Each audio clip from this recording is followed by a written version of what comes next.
Notre histoire est trafiquée, nous devons la réécrire. Persuader l'homme noir qu'il ne connaissait rien ou que ce qu'il connaissait était mauvais, était œuvre du diable. Diaboliser notre culture, notre coutume, nos habitudes au profit de leurs, utiliser leurs passages de leurs livres dits saints pour nous endormir. Voilà ce qui fut leur formule. J'ai voyagé à travers l'Afrique, je n'ai pas vu des mendiants ni des voleurs. J'ai vu des personnes avec de hautes valeurs morales, raconte Thomas Babington Macaulay au parlementaire britannique le 2 février 1835, selon les visuels nous soumis. Pour mieux conquérir l'Afrique, l'homme politique propose de briser la colonne vertébrale qui est sa spiritualité et son héritage culturel, et de remplacer son ancien système éducatif et culturel. Son but, que les Africains perdent l'estime de soi pour transformer l'Afrique en une véritable nation dominée. Certaines personnes doutent de la véracité de ces textes, faute d'archives. Heureusement que je ne puisse penser comme vous que ces archives furent réduites en miettes jusqu'à les rendre inexistantes, un sujet de controverse. Dieu est noir.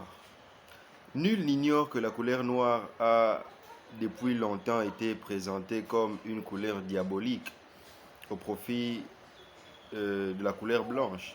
Ceux en voulant présenter les préhominiens comme étant des blancs, en voulant présenter les dieux créateurs comme étant un blanc, présentant le diable en noir. Et aujourd'hui, si les gens y croient, c'est justement parce qu'ils ne connaissent pas la vérité. La vérité est têtue, dit-on. Même en l'étouffant pendant des siècles, elle triomphe toujours.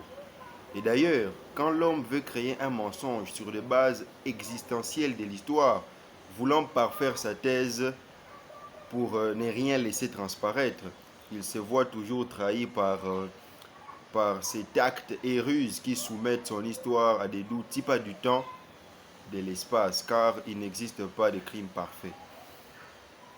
Sondons un peu les Écritures. Sondons un peu les Écritures, la référence à l'aveugle des croyants chrétiens. Quelle est la Bible concernant la couleur de Dieu? Nous sommes dans le livre d'Apocalypse. Vous pouvez prendre vos Bibles. Au chapitre 4, au verset 2. Il y a l'apôtre Jean qui fit une expérience surnaturelle. Il est catapulté dans une autre dimension et il voit Dieu. Selon sa description, aussitôt, il dit, aussitôt je fus ravi en esprit. Et voici, il y avait un trône dans le ciel, et sur ce trône, quelqu'un était assis.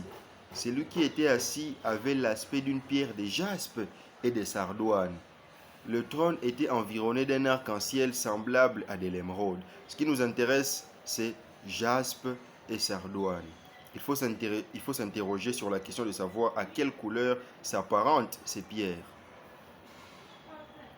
Serait-ce pour rien, en outre, que le souverain pontife Jean-Paul II foulera à 8 reprises le sol africain, et c'est lors de sa première descente en Afrique, particulièrement au Zaïre, actuel RDC, en 1980, qu'il lâcha publiquement le morceau Dieu est noir, Jésus-Christ lui-même est africain. Dans les arts martiaux, plus particulièrement dans le karaté, on peut facilement juger du rang et du niveau d'expertise de toute personne faisant du karaté. La couleur la plus commune que nous rencontrons est le blanc et le noir. Là où le blanc représente le niveau de départ, le noir représente le véritable expert ayant les rangs les plus élevés. Ceinture blanche, en définition on dit, la naissance d'une nouvelle lumière est indiquée par le blanc. En karaté, il représente généralement pour une personne qui commence à apprendre le karaté en gardant à l'esprit les différents défis qu'il va affronter. Ceinture noire, chaque objet rougeoyant a une ombre sombre derrière lui. Chaque objet rougeoyant a une ombre sombre derrière lui. Et c'est de cela qu'il s'agit. Cette ceinture montre que la personne qui la porte a maîtrisé toutes les compétences et qu'elle pose en elle une grande capacité à éclairer les autres avec ses connaissances. Dans les lieux saints de la Mecque, il y a une pierre de couleur noire où tous les pèlerins de l'islam vont tourner. Au Vatican, il y a une statue d'une vierge noire avec un enfant.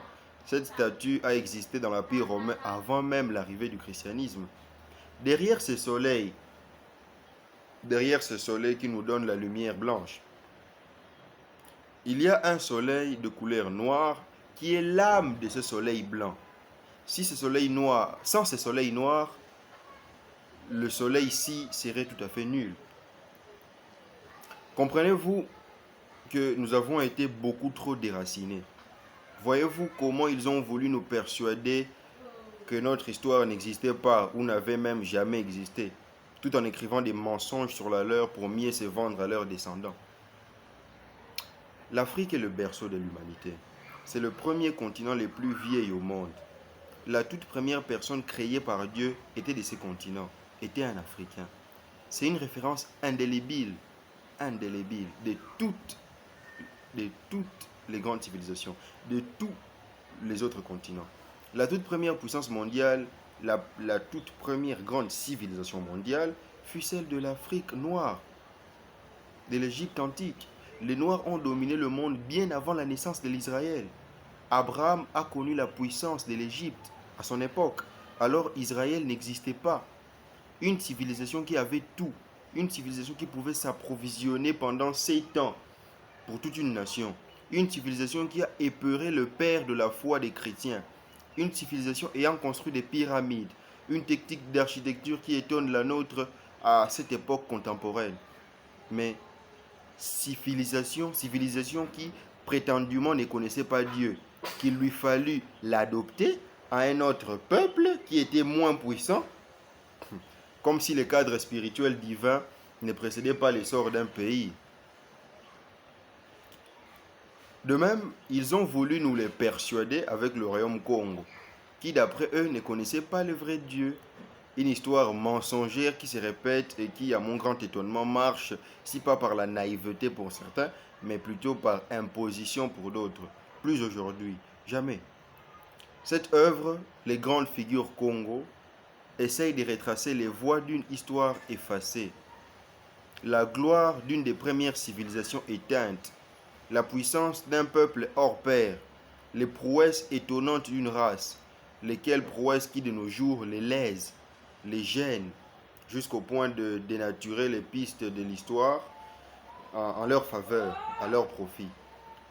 De l'Égypte antique noire, de Akhenaton, Toutankhamon, Ramsès, en passant par l'Empire du Mali, de Sundiata Keita, Mansa Moussa ou Royaume du Congo de Ndingankou, Tinouene, Tsakudevunda.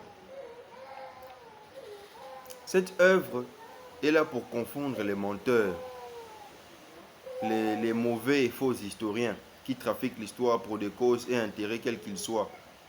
Pour être vrai et demeurer dans la vérité, il faudrait commencer d'abord à éviter ou même à fuir, sinon à fuir le mensonge.